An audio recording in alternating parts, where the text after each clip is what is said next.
అడుగుతున్నాను. మాట్లాడవేంటి? నిన్నే. Do you love me or not? అలాగేనండి. అలాగేనా? అయితే నువ్వు నన్ను ప్రేమిస్తున్నావా? అయ్యో, మీరు ఇంగ్లీష్ లో బండి ఆపమాలనుకుని అలాగేనండి అన్నాను.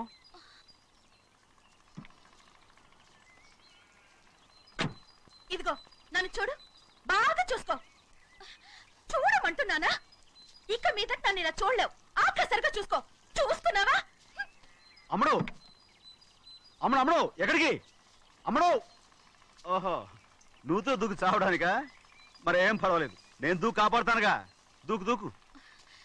అవన్నీ పాత రోజులు. అలాగే అలాగే. అయ్యో కర్మ. అయ్యో అమ్మ అమ్మ అమ్మడు తప్పు. అమ్మడు అమ్మడు తప్పు. అమ్మడు అమ్మడు అమ్మడు రమ్మడు. ఊళ్ళో మన పరువు పోతాయి, అందరూ చూస్తారు. అమ్మడు బాగుండదు. రామ రామ. అయ్యో ఇది అమ్మడు, ఊళ్ళో ఎవరైనా చూస్తే నాన్నగారు పరువు పోతాయి. ఇదిగో కట్టుకో. అది నేను కట్టుకోవాలంటే నువ్వు నన్ను కట్టుకోవాలి. కుదరదు. అయితే నాన్నగారి పరువు పోనీ. ఎక్కడికి వెళ్తున్నావు?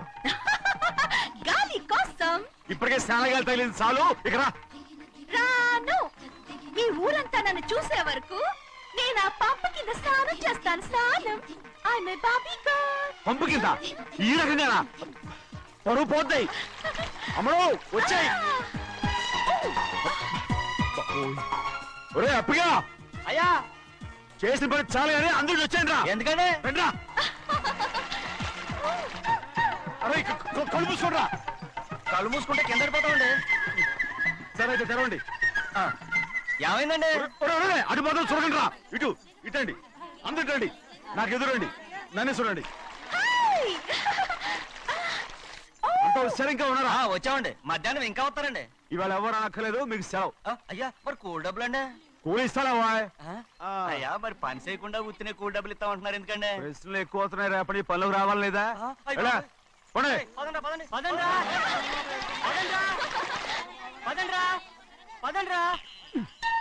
నువ్వెక్కడికి రా? అదేంటో తెలియట్లేదు చిన్నయ్య. అయస్కాంతం అయస్కాంతమా సూర్యకాంతం? చిన్నయ్య ఏంట్రా? పంపు చెట్లు కొంచెం కాలు కడికెళ్తానండి.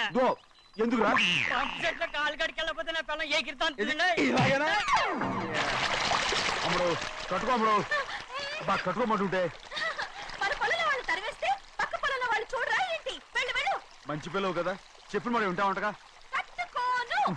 నువ్వు నన్ను కట్టుకుంటేనే నేను అది కట్టుకుంటాను. అయ్యో, అది జరగని పని. నా మాట విని కట్టుకో.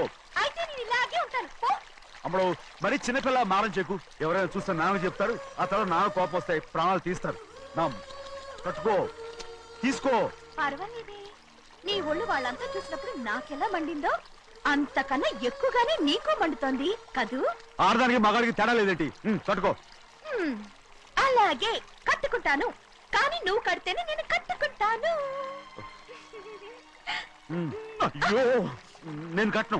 నువ్వు కట్టుకోపోయేదాని ఒళ్ళు ఊళ్ళో వాళ్ళంతా చూడకుండా ఉండాలంటే నువ్వే కట్టు, లేదా ఇది కూడా తీసేస్తాను. అయ్యో, దేవుడు చదువు ఇవ్వలేదే. ఏంట్రా? అబ్బాయి ఏం లేదు, ఏం లేదు. ఏడుస్తున్నావు? ఏమీ లేదంటావు. సంగతి ఏంటో చెప్పు, నేను ఎవరికి చెప్పనులే. పట్టు చెయ్యి పట్టు. అయ్యో, ఉత్తరం కనపడిపోయింది. అలాగే ఉత్తరమా? ఎవరు రాశారా? నా లవర్ లవర్. నీకు లవ్వరా? నాకే కాదు, మా నాన్న, మా తాత, మా ముత్తాత అందరూ లవ్వాడి పెళ్లి చేసుకున్నారు తెలుసా? ప్రేమ గుడ్డిదని మీ వంశాన్ని చూసే కనిపెట్టినట్టున్నారు. అది సరే గాని నీ లవ్వర్ ఎవరు? నీకు చెప్పడానికి నేను తెలివి తక్కువన్నా? నువ్వు చాలా తెలివైనోడువని నాకు తెలుసు. మరి నీ లవర్ నీకు లవ్ లెటర్ రాసిందంటే అది చదువుకొని ఉండాలి కదా. మరి గుమ్మస్తా కూతురు చదువుకోకుండా ఉండదు ఏంటి? ఏటి గుమస్తాగా ఉంది కూతురా? అయ్యో, నోరు సరిపోయింది. అది నీకు మామూలే గాని ఏదో లెటర్ ఈ చదివి చెప్తాను. చదివి చెప్తావా? ఆ చదువు. ఇదిగో, ఇక్కడ చదివితే అందరు వింటారు.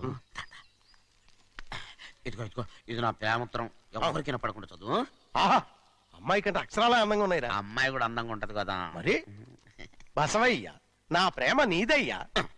ఇదేంట్రా చెవులు మూసు నేనేమన్నా తెలివి తక్కువ అనుకున్నావేంటి? నువ్వు ఉత్తరం చదువుతుంటే నీ చెవులకు వినపడుతుంది కదా, అందుకని మూసేసా. నేను చదివే లెటర్ నాకు వినపడుతుందని నా చెవులు మూసేసావా? అబ్బాబాబాబాబాబాబా సూపర్ రా. నీ అంత తెలివేలోడు ఈ భూమి మీద పుట్టలేదురా, ఇక మీద పుట్టబోటురా. ఇది చదివే లెటర్ కాదురు, నవిలే లెటర్. నా ఉత్తరం, నా ఉత్తరం. ఏ చిన్నయ్య, నేను ఈరోజు చాలా సంతోషంగా ఉన్నాను. చూస్తుంటే తెలుస్తుందిలే. ఏ చిన్నయ్య, మన ఇద్దరం కాసేపు ఆ మండపంలోకి వచ్చిందావా? వద్దు, వాళ్ళు వచ్చారు. అయ్యో, నేను నీతో మాట్లాడడానికి, నేను చూడడానికి అసలు ఇంట్లో వీలు పట్టలేదు. నేను నీతో చాలా చాలా మాట్లాడాలి. రేపు మాట్లాడుకోవచ్చులే. పైగా అయ్యగారు కూడా ఇంట్లో లేరు, వస్తే మన కోసం ఎత్తుకుంటారు. పద. హలో, యజమానురాలాగా చెప్తున్నాను, బోధపడిందా? బోధపడిందమ్మా. రండి. చెన్నమ్మ గారు కొండ మీద గుడికెళ్ళి వస్తామని చెప్పారు. పైగా మన చెన్నయ్య కూడా తోడెళ్ళాడు. ఇంకా భయపడతారు ఎందుకు? సాయంత్రం నుంచి వర్షం ఆకుండా కురుస్తాను. మధ్యలో కార్ రిపేర్ ఏదైనా అయి ఉంటే ఎందుకైనా మంచిది, ఒకసారి వెళ్ళి చూసేద్దాం. రై, నువ్వు వెళ్ళి బండి తీ. అలాగనే.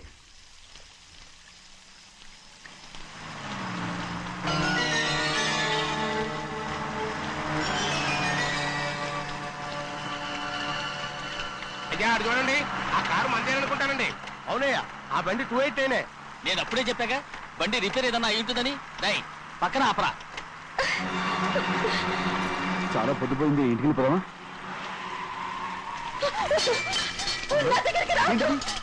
నువ్వు కావాలని కారు రిపేర్ అని అబద్ధం చెప్పావు. లెక్క పెడుతున్నావా? నేనా? అమ్మ, నన్నేం చేయొద్దు. ఏంటి తమ్ముడు, నేను పిచ్చి పట్టిందా? నీకే మొన్న వచ్చి పట్టింది. ఇదిగో చూడు, నా ప్రాణం పోయినా నీకు లోగను. ఏంటి అమ్మ నువ్వు చేసే పని? ఏంటి తమ్ముడు? ఎవరైనా చూస్తారు కట్టు అమ్ముడు. దండం పెడతాను. నన్నేం చేయొద్దు. ప్లీజ్, ఏం నన్నేం చూసారు చేయొద్దు. పట్టుకుంటావా? ఎవరైనా వస్తారా అమ్ముడు? చెన్నయ్య, నీ మీద మా నాన్న ఎంతో నమ్మకం పెట్టుకున్నాడు. ప్రభాస్ నేను తమ్ముడు, నా మాట విను. నేను ఉన్నాను కదా, రా అమ్ముడు. నేను ఉన్నానని చెప్పాను కదా, ఎందుకు ఏడుస్తావు? ప్లీజ్, ఊరుకో అమ్ముడు, నువ్వేం భయపడదు. నా మాట విను అమ్ముడు. ఆడమంటుంటే ఏంటి పిచ్చిదానిలాగా?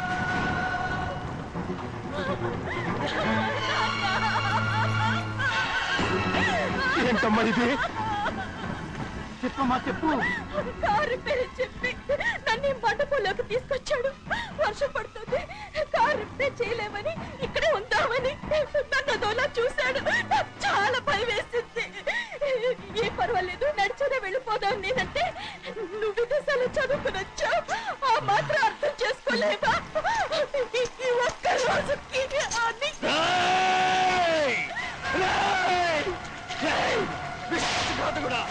ఎంత పని చేశావు? నిన్ను నా బిడ్డలా చూసుకున్నాను. అలాంటిది నా కూతురు వడ్డీ మీద చేస్తావా? నువ్వు మనిషివి కాదురా, నువ్వు మనిషివి కాదు, రాక్షసుడివి. తల్లిపాలు తాగి నమ్ముకుంటే నీచుడిరా. నాకేనే పొడిచిన నయవంచుకుడివిరా. ఒరే ద్రోహి, ఇవాళ నుంచి నేను చచ్చిపోయాను అనుకోరా. ఇక నా ఇంటి గడప తొక్కతో. నిన్ను ఎలా పెంచాను రా? నా సొంత బిడ్డ కన్నా ఎక్కువగా పెంచాను. ఆ ఒకే ఒక్క కారణంగా నిన్ను ప్రాణాలతో వదులుతున్నాను. నేను బహానాలు చూపించుకో. ఇదే ఇంకోడైతే నువ్వు చేసిన తప్పుకి నరికేసి ఉండేవాడు.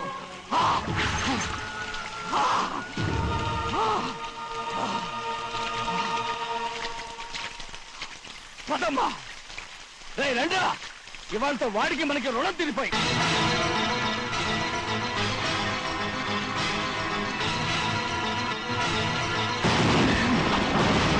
చిన్నబ్బాయి వద్దు, చిన్నబ్బాయి వెళ్ళొద్దు.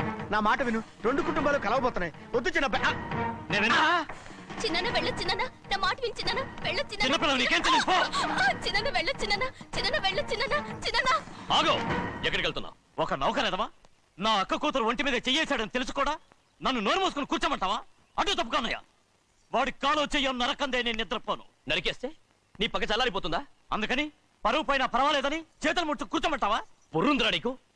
వాడిని చంపేసి జైలుకెళ్ళి కూర్చుంటావా? పర్వాలేదు, జరిగింది విని గాజులు తొడుక్కుని కూర్చోవడం కంటే అదే మేలు.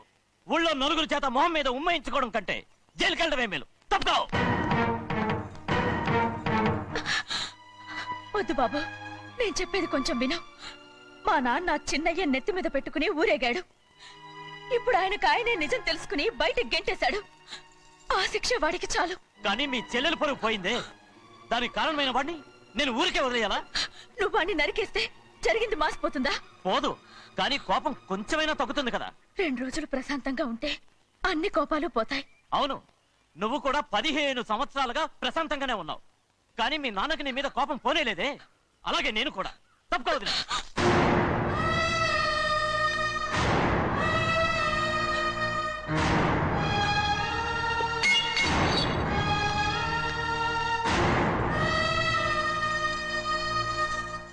వాడి కోపంలో కూడా న్యాయం ఉంది గౌరీ.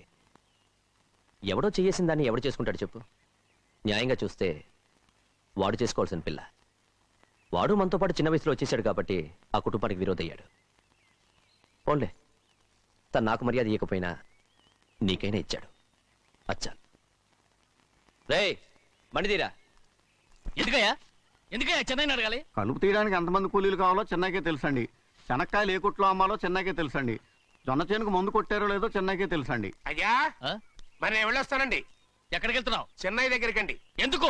అదేనండి, కౌలు డబ్బులు ఎవరెవరి పేరుతో ఏ బ్యాంకుల్లో వేయాలి, ఈ దివాణానికి కావలసినటువంటి వస్తువులన్నీ ఎక్కడ కొనాలి, ఇవన్నీ చెన్నైకే తెలుసండి. అడిగి తెలుసుకుందామని బయలుదేరా. ఏంటయ్యా ఇన్ని రోజులు ఇవన్నీ చెన్నై చూసుకుంటుంటే మీరందరూ ఇంట్లో తిని కూర్చొని ఏం చేస్తారు?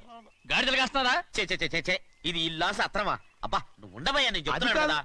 వంటింట్లో ఏమేం చేయాలో ఎంతెంత చేయాలో తెలియక అందరూ ఖాళీగా కూర్చున్నారు. 2 రోజులు వచ్చి చెన్నై పళ్ళకు రావట్లేదంటగా. వెంటనే డ్రైవర్ పంపించి చెన్నైని పిలిపించండి. 2 రోజులుగా నువ్వు ఎక్కడికి వెళ్ళావు? సముద్రం ఎలా ఉంటుందో చూద్దామని వైజాగ్ వెళ్ళానండి. వెళ్ళా సముద్రంలో గోవిందయ్య అయ్యా ఈ లెక్క చూసి పంపించి. అలాగే అగా. నీకు లెక్క చూసి కదా డబ్బులు ఇవ్వాలి. మరి ముందే అయ్యా అయ్యా అంటూ ముష్టోళ్ళగా చేయి చెప్తావిట్రా. నువ్వు ఎప్పుడు వచ్చావు, నీకు ఎంత ఇవ్వాలి చెప్పు. గుమ్మస్తా మీరా నేనండి. మీకు లెక్కలు తెలియకపోతే వెళ్ళి చిన్నయ్య గారిని అడగండి. ఏంట్రా డబ్బా ఇస్తున్నావా? నన్ను ఉద్యోగం అనేది వెళ్ళిపోమన్నారు కదా. అంటే ఏడుస్తావిట్రా. ఎక్కడికి వెళ్ళాలో ఎలా బతకాలో తెలియక ఏడుస్తుంటా. సరే ఏడో ఒక. ఇప్పుడు మా ఇల్లు చూసుకోవడానికి ఎవరు లేరురా. నా కూతురు కూడా ఇక్కడే పని చేస్తుంది. మరి నువ్వు మా ఇల్లు జాగ్రత్తగా చూసుకుంటావా? అలాగేనండి. ఈ ఉద్యోగం పర్మనెంట్ కదండి? అది నీ నరకం మీద ఆధారపడి ఉంటుంది. అంతే కదా. తప్పకండి. ఎలా ఉంది? అదేంట్రా నరాలు తగినట్టు నడుస్తున్నావు? బాలేదా? ఇంకోటి నడుస్తాను. ఎలా? నువ్వు పర్మనెంట్ గా టెంపరవరీయే. అమ్మా, చెన్నైని ఇంట్లోంచి బయటికి పంపించినంత మాత్రాన నీ ఆత్మ శాంతించదని నాకు తెలుసమ్మా. త్వరలోనే అక్కయ్యని నాన్నని కలిపి మన 2 కుటుంబాలని ఒకటి చేస్తాను. వెనక ముందు చూసుకోకుండా గొడ్డను బాదినట్టు బాధేశారు.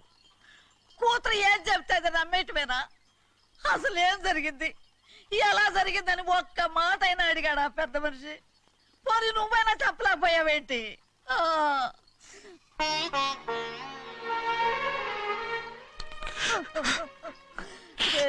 చిన్నయ్య ఏడుస్తున్నావయ్యా? పెద్దయ్య కొట్టాడని బాధపడుతున్నావా? అబ్బే, పెద్దయ్య కొట్టిన దెబ్బలు కాదని నేను బాధపడుతుంటా. ఈ నెలలో ఒక్కరోజు కూడా నేను ఆయన విడిచిపెట్టి ఉండలేదు. అలాంటిది 2 రోజులు అయిపోయింది ఆయన చూసి. అదే బాధగా ఉంది. బాధ ఇదే. చిన్నయ్య చూడు, ఎవ్వరికి కనపడకుండా పెద్దయ్య గారిని చూసిరారా, అప్పుడు నీ మనసు స్థిమిత పడుతుంది. లేదే, ఆయన తప్ప ఆయన తెలుసుకుని నాకు కబురు చేసేంత వరకు నేను ఆయన మొహం చూడను. ఆ దొంగ ముఖంది నీ మీద మనసు పడ్డట్టు నాటకం ఆడింది అనుకో. అది నీ యజమాని కూతురు అని తెలుసు కదా, నువ్వెందుకు మనసు పడ్డా? సిగ్గిడిసి తన అందరి ముందు పంపు సెట్ దగ్గర స్నానం చేస్తూ నా మీద పడ్డప్పుడు కూడా నేను మనసు పడలేదే. కానీ ఒకరోజు, అయ్యో ఏంటి తమ్ముడు మధ్యగానే పోయిందేంటి? పుస్తకాలన్నీ తగలబెడతావు, పైగా చదువుకో డిగ్రీ కాగితాలు కూడా మంటలు పడేస్తావేంటి? ఏమైంది నీకు? ఇదిగో మర్యాదగా మంటలవి. అవి నేను చదివి సంపాదించుకున్న డిగ్రీలు. వాటిని మంటల్లో వేస్తాను, చెప్పేస్తాను, నా ఇష్టం. అది అడిగే హక్కు నీకు లేదు. అవి మంటల్లో వేయకపోతే ప్రాణానికి ప్రాణంగా చూసుకుంటున్నావే మా నాన్న. ఆయన మీద ఒట్టు ఇలా పడి చేస్తాను. వెయ్యి.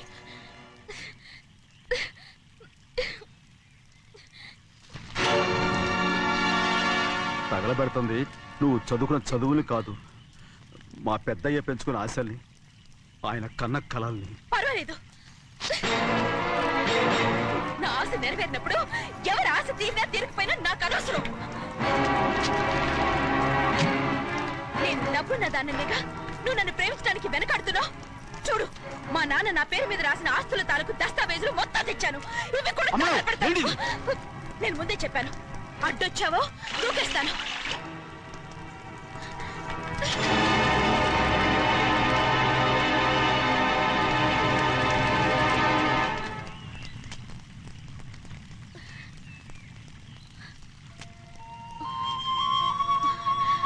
చూడు, ఇప్పుడు నేను ఒట్టి ప్రభావతిని. నాకు చదువు లేదు, డబ్బు లేదు. ఇప్పుడేను ఒప్పుకుంటావా? మరి చిన్నపిల్ల మాడతావేటి? ఎన్ని చెప్పినా సరే నువ్వు మా పెద్ద కూతురువి. అలాంటిది నేను పెళ్లి చేసుకోవడం ఏంటి? మరి అర్థమైన మాడతావు.